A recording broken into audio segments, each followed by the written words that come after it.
सपा मांगे मुस्लिम महिलाओं के लिए आरक्षण, क्या बाकी महिलाओं का छीनना चाहती है हक?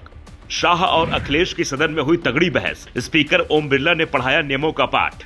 क्या है महिला आरक्षण संशोधन बिल, जिसके पेश होते ही विपक्ष के पेट में होने लगी पीड़ा?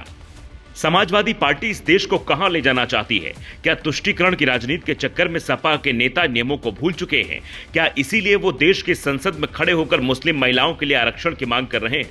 मोदी सरकार जैसे ही महिला आरक्षण कानून में संशोधन से जुड़े 3 बिल पेश करती है, विपक्ष को पीड़ा होने लगती है। सबसे पहले कांग्रेस सांसद केसी वेणुगोपाल कहते हैं यह सरकार संविधान को हाईजैक करना चाहती है। फिर सपा सांसद धर्मेंद्र यादव कहते हैं जब तक मुस्लिम महिलाओं को आरक्षण नहीं दिया जाएगा इसका मतलब नहीं है, जिसे सुनते ही शाह न सिर्फ भड़क उठते हैं बल्कि कहते हैं धर्म के आधार पर आरक्षण गैर संवैधानिक है। जब तक पिछड़े वर्ग की महिलाएं, जब तक मुसलमान भाइयों की महिलाएं नहीं शामिल की जाएंगी, हम समाजवादी लोग इसका साथ नहीं देंगे। और एक बात और स्पष्ट करना चाहता हूं, समाजवादियों से बड़ा महिलाओं का हितैषी इस देश की कोई पार्टी नहीं है। माननीय सदस्य धर्मेंद्र यादव जी कह रहे हैं कि कॉलम नहीं है। उनको मालूम पड़ना चाहिए कि अभी घरों की गिनती हो रही है और घरों की कोई जाति नहीं होती है। हालांकि शाह के जवाब में भी अखिलेश यादव अपनी पार्टी का स्टैंड नहीं बदलते। नियमों की चिंता किए बगैर वो पूछते हैं मुस्लिम महिलाओं के लिए क्या, जिसके जवाब में शाह कहते हैं समाजवादी अपनी पूरी टिकटें मुस्लिम महिलाओं को दे दे, हमें कहां आपत्ति है।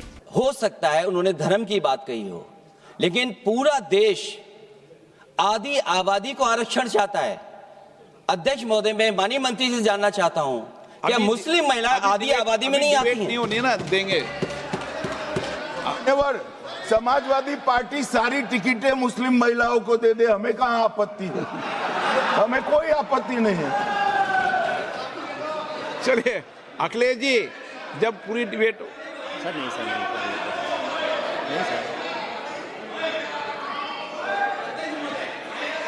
ऐसे में सवाल ये उठ रहा है कि आखिर इस बिल में ऐसा क्या है जो सपा मुस्लिम महिलाओं के लिए अलग से डिमांड उठाने लगी है। साल 2023 में केंद्र सरकार ने नारी शक्ति वंदन अधिनियम संसद में पेश किया। 2027 की जनगणना और उसके बाद परिसीमन जरूरी था, इसलिए अब संशोधन आया। अब 2011 की जनगणना के आधार पर परिसीमन कराने का फैसला लिया गया है ताकि 2029 तक ये नया कानून लागू हो सके। इसके लिए 3 संशोधन बिल लाए गए हैं। संशोधन बिल में लोकसभा सांसदों की संख्या 850 करने का प्रस्ताव है। अभी 543 सांसद हैं, राज्यों में 815 और केंद्र शासित प्रदेशों में 35 तक सीटें होंगी। परिसीमन भी किया जाएगा। महिलाओं के लिए 273 सीटें आरक्षित होंगी।